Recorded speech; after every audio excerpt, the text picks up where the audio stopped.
King of Werewolves, Episode 30. You, me, and Ennui makes 3.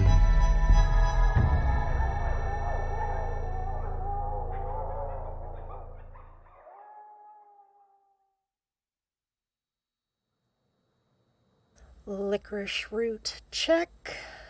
Lindworm. Okay, whoever used the last of the lindworm scales without adding it to the list is fired. Oh, right. That would be me.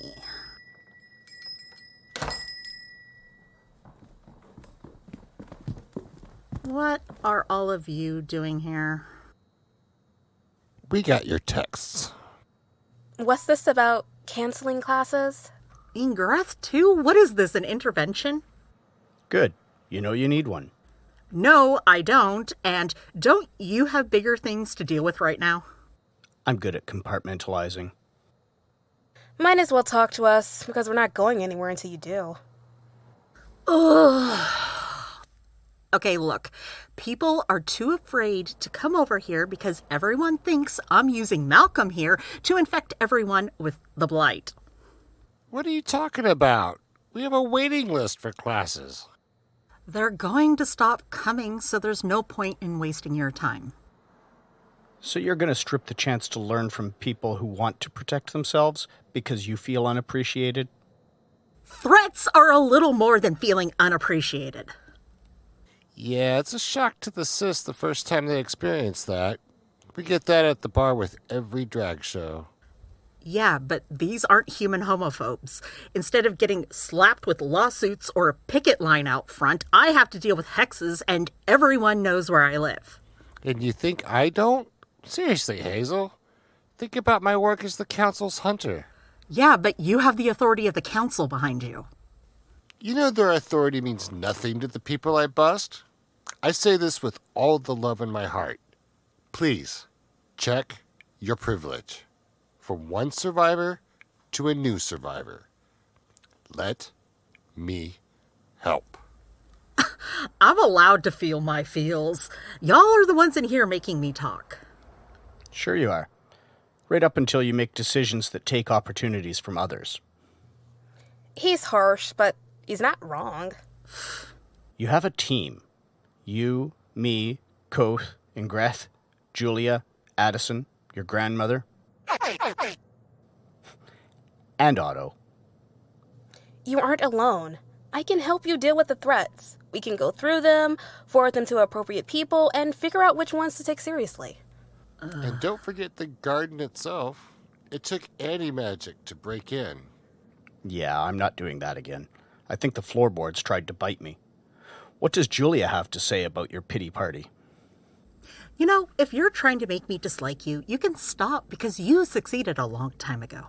On that, at least, we can agree. Okay, let's get you and me on the computer while the guys go over your security. Come on, you get up. Ingrethe just dragged Hazel off by her braid and her hand wasn't bitten off. Oh, I love it when she does that.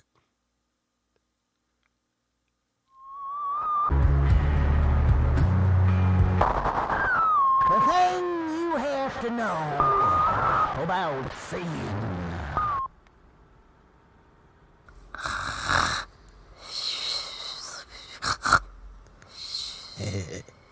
They look so peaceful when they're unconscious. No! Hey, Ads, wake up. Wake up. I was having a dream about that ugly chainsaw carving of something that was supposed to look like a Sasquatch. It ended up looking more like a Morlock and Rush Limbaugh had a baby. It was chasing me and chanting, "He will judge you," from that doomsday billboard. Yeah, nothing creepy at all about blood-red letters hand-painted on a billboard with no signs of people for miles. Makes you wonder about what's living out there among the trees. And in the abandoned houses eaten by blackberry bushes. It's like they grow when you aren't looking. The tumbleweed has been following us for miles. No signal, but I still got a text about my car's extended warranty. The rusted cars seem to stare as we pass by. The Sasquatch carving is there again. Is it telling the tumbleweeds where to go? The vultures are circling the car. Think they know something we don't? Still not as creepy as that town back there with the old rusted saws. Welcome, travelers and tourists, to Tetanus Town. Ooh. Come for the decaying husks of giant logging equipment. Stay because the moss has welcomed you as its own. You are one with the forest floor now. God, I'm half afraid I'm gonna look over and you're suddenly wearing plaid flannel. If I ever turn into Quoth, shoot me. Oh, a hitchhiker. Oh, a hitchhiker. Wait, why are you pulling over? We're doing our good deed for the day. You are in for a treat, but only if you don't take your eyes off her, capiche? Yeah, capiche. Where to? No problem. Wait, you got that? Sure, you just have to listen right. It's too quiet. How about a story? I've heard that one. Ah, hush you. I ain't told this one. It's about a girl. She was stranded on the side of a road after a car crash. That is, she remembered the crash. And she remembered flying from the wreck. But when she woke up, there was no wreck. She was just standing there, in the middle of nowhere. And all she knew was that she had to get home. She had to see her family. So she stuck out her thumb and caught herself a ride. What's your name, kid? Christine Hansen. The further she got from the accident site, though, the weirder she felt. Like she was fading away. Her skin and clothes slowly lost color. Oh my God. Her face became gaunt and bloody. Julia. I see it. And as her wounds appeared, her memory disappeared. She lost her name, her sense of self. All she knew was that she had to see her family. That was all that was left of this poor soul. Connection restored. Christine, Addison here is going to look up your family. You can see what's going on with them. I'm sorry. They all died in a car wreck, along with their daughter and sister, Christine. You hear what we're saying, hon? Your family is waiting for you. It's time to go to them. Can you do that? Fix their memories in your mind. Do you have them still? Yes? Good. Now call to them.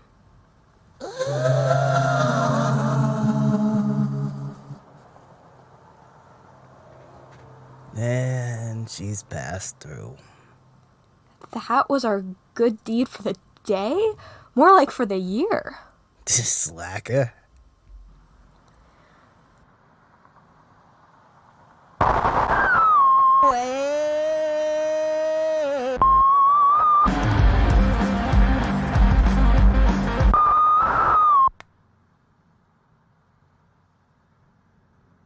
So, why are you leaving the garden?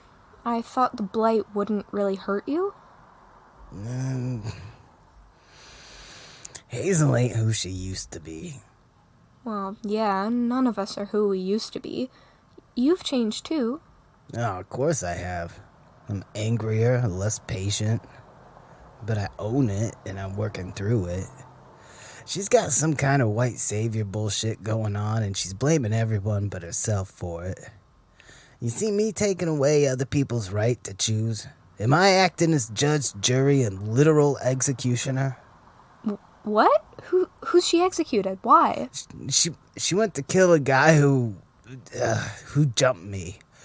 The only reason she didn't is because he was already dead.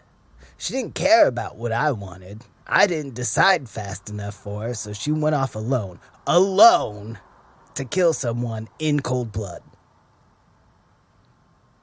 I need to get my fuel gauge checked. What's wrong? We're halfway there, and it says I still have 3/4 of a tank. I'm getting gas anyway, because that can't be right. Huh. What? What is it? I don't know much about cars or this type of magic, but someone's tweaked it with some protective spells and to use way less gas. She touched my baby. You're mad she made your truck safer and cheaper? She touched my baby. This is what I was talking about. Thinking she knows what's best, and to hell with everybody else. Okay, Julia, try to breathe. In, out. In, out. I am fucking calm. I am a goddamn sunny day. Right. Why don't I drive for a bit? No, I need time with my sweet baby. Alone time? With Strictly Platonic. Did your car stop rattling there for a while? My baby does not rattle. Uh-huh. Had she asked, it'd have been fine. Would it, though? Hey, I can take help when it's offered, and that's something no mechanic could do. Can you really? You know what? Even if I couldn't, does that mean it's okay to do it anyway? Where do I get to have a say in my life? I ain't never gonna go behind your back and mess with your stuff. If you need help, I'll offer it and help you as much as you allow, but people have a right to say no. Listen, all I'm saying is I'm glad we're not broken down in the middle of nowhere with no cell service and the sounds of random gunshots in the middle of fire season. That wouldn't happen in my baby. I got a toolkit and a few spare parts in the back. How do you think I kept this baby running? The longer I'm in your baby, the more I wonder that. Shh, Daisy Bell, they don't mean it. They're just ungrateful.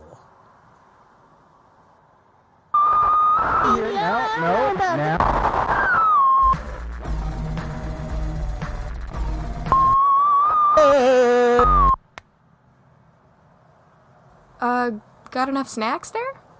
Road rations should always look as if a 10-year-old kid was left unsupervised with a fistful of cash. Why is that guy staring at you? He's just a jerk. It doesn't explain why he looks like he's about to piss himself. What'd you do? I just waved at him. Uh-huh.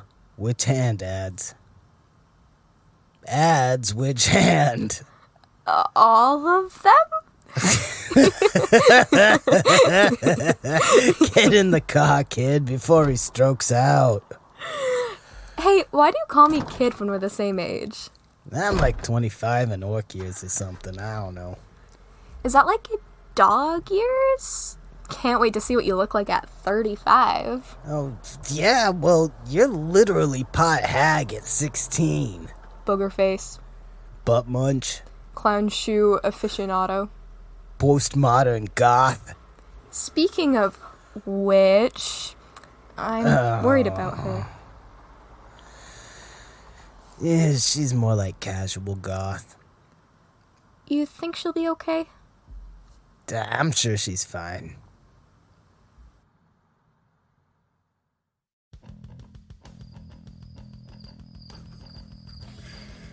Demons are bad. Demons are bad. Otto is so cute in his little hat. Demons are bad. What are you doing here? Why are you on the floor? Performing a random gravity check, just to make sure it's still working. You're welcome, by the way. Are you drunk? Look, I'm too tired for this.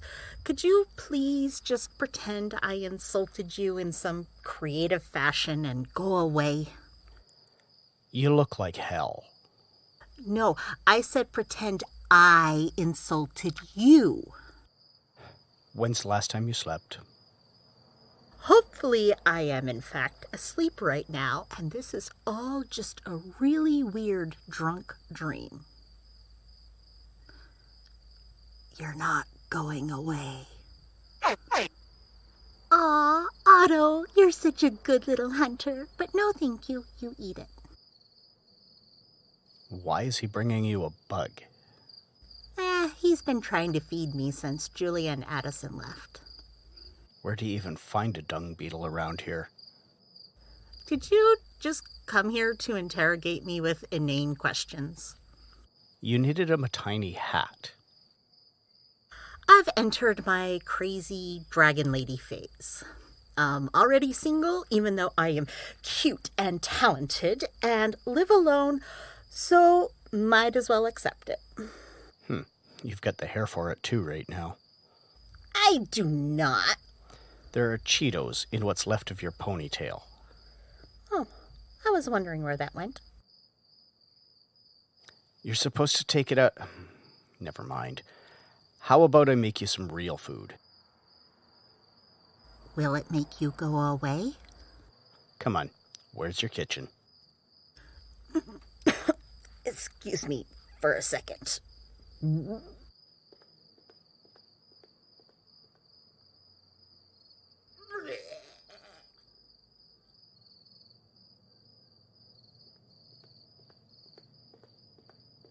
Oh, my head. You okay? Metabolized the alcohol to sober up.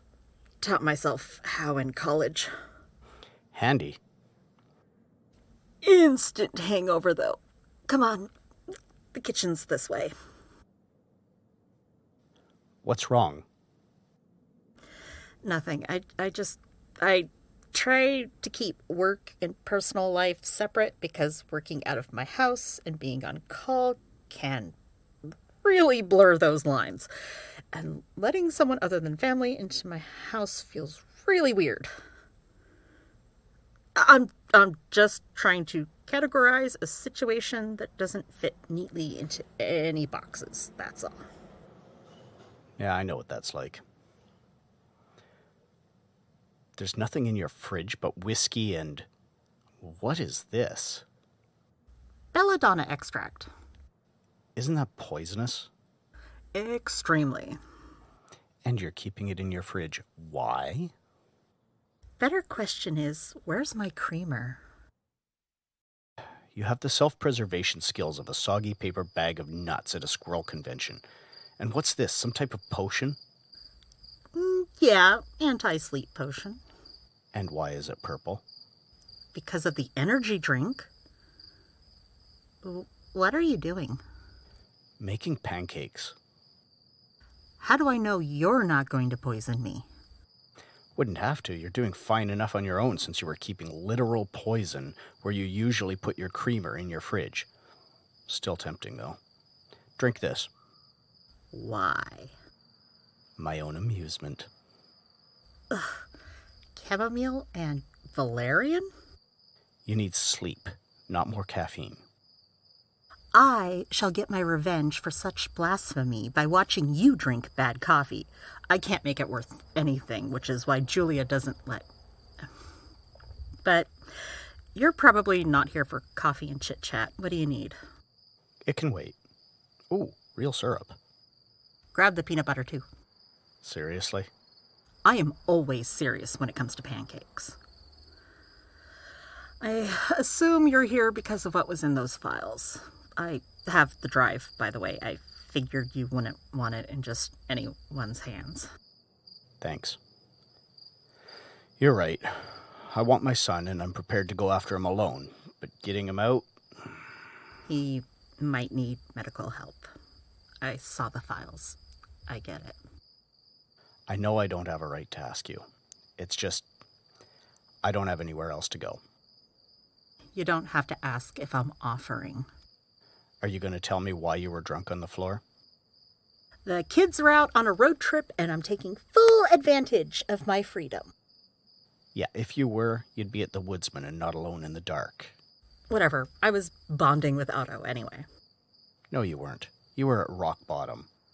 Why do you even care anyway? Because you look defeated. It's unnatural. Not supernatural? More hate mail? You could say that. Gotta notice that you and I are being investigated by the Grand Council as potential threats to public safety.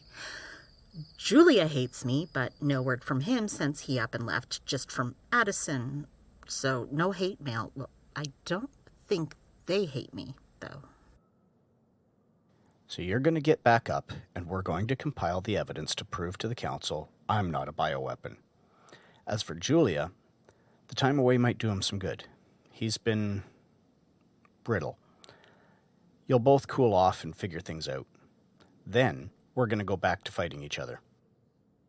Why? Because I've come to like you making my life difficult. And if I don't keep fighting you? I don't think you could help yourself. When we met, most women in your position would have been afraid of a stranger breaking into their house with an unconscious, traumatized kid. Instead, you got angry and hunted me down. If you'd had the intel, you'd have waged a one-witch war on Perthrow, risking everything to do the right thing. Every time you throw what I did in my face, it's a challenge for me to be a better person, because I know you wouldn't waste your energy on someone you thought wasn't capable of changing. Maybe right now you need a face to be angry at to keep going. I just know the day you stop fighting with me is the day you've given up on me. Wow. For you, that was an entire soliloquy. I'm tempted to go out back and cut you a whole bouquet of roses for that performance. I've been practicing. Your son, does he have a name? I can't call him Subject A like Perthrow does. Adam. Oh, and they named it Project Eden? Yeah. I know the chances of success are less than ideal, but I have to try. It's like this deep need I can't describe, and it's as real as hunger, pulling me towards him. If I think about what his life has been like, I want to rip someone apart with my bare hands, and it feels like I could. I must be tired because your nonsense is starting to make sense. Okay, look, I made a mistake with Julia by not educating him, so sit down. It's lesson time. You don't seem to have the biology of a werewolf, but you definitely have the instincts, which is partly why you felt the need to make tea and pancakes. You're not wrong, but I don't see how this is related to werewolves. All that crap about wolf packs and alphas, erase it from your memory banks. Packs are families. The alphas are the caregivers, which, yes, does include protective instincts, but that's not the core of it. They make sure everyone is safe, well, and fed. You're saying I'm an alpha? Or another adult family member, because all the adults help raise the pups. Anyways, we're getting off track. The point here is you feel protective of Julia, even though he Hates me? would like you to become intimately acquainted with a speeding train, more or less. With you and him, it's not that you don't think he can take care of himself, right? It's about giving him the tools he needs to do that. It's partly why you volunteered to teach us how to defend ourselves. That's your way of trying to keep us safe. Maybe it's because of how and where you were bitten, but for whatever reason, you see us as your pack. Was any of it actually my choice? It's all a choice. Take fight, flight, or fawn responses, for example. Those are instincts, and you've learned how to use them when there's a threat and ignore them when it's not a true threat. You can choose to act on them or not. Just because it's a new need for you doesn't necessarily mean that it's bad or that you don't have a choice. If you hadn't been teaching, what would you have been doing? Self-destructing on your own? You really want to go there? Hey, we're talking about you right now, not me. So I choose to be protective over a couple of kids that hate me. From what I hear, that's basically parenthood. Wouldn't know. Shit, right. Sorry. Well, I don't hate you anymore. But do you forgive me? I don't know. To be fair, I don't know if I forgive myself. So, do you have a cunning plan for this mission? Because I'm going to be useless until tomorrow. Technically, it is tomorrow. First rule of night shift, it's not tomorrow until you've slept, which I haven't. You can crash here if you want. I'll see you tomorrow. Good night, witch.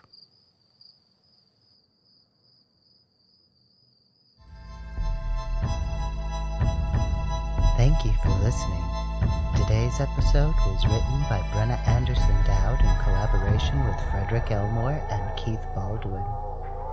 Performed by Brenna Anderson-Dowd as Hazel, Kevin Elmore as Quoth, Tabetha McNeal as Ingrethe, Keith Baldwin as Malcolm, Frederick Elmore as Julia, and Taryn Baldwin as Addison. Edited by Frederick Elmore. Music by Kevin Elmore. Please rate and review. Find us on Tumblr or Facebook, or email us at feedingwerewolves@gmail.com. Care and Feeding of Werewolves is a podcast distributed by Kerfuffle and Chaos Productions and licensed under a Creative Commons Non-Commercial Attribution Share-alike 4.0 International. All content on the Care and Feeding of Werewolves podcast is fictional and for entertainment purposes only. Content is not intended to be a substitute for professional medical advice, diagnosis, or treatment. Always seek the advice of your doctor or other qualified health provider with any questions you may have regarding a medical condition. Never disregard professional medical advice or delay in seeking it because of an episode. Reliance on any information provided by Care and Feeding of Werewolves, Kerfuffle and Chaos Productions, or anyone involved with the production of this podcast is solely at your own risk. Except for keeping poisons in your fridge, which one would think was common sense.